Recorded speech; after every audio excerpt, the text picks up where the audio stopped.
Афанасий и Мария еще раз просматривают свою работу. В течение 10 дней до отборочного этапа они должны были представить свое решение по разработке платинового месторождения.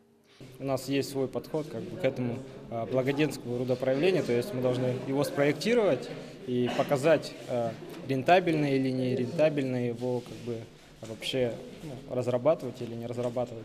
Геологи вместе с энергетиками выступают в этом году впервые. До этого 3 года подряд в инженерном чемпионате Case-In участвовали только представители горного факультета. По словам экспертов, в этом году уровень выполненных работ стал намного выше, и у Якутии будут хорошие шансы на победу. Ребята более подготовлены, поднялся намного выше уровень презентации, более уже интересные решения, не просто списанные с учебника. Одна работа, которая была сегодня представлена, там действительно уже можно даже подать заявку на патент.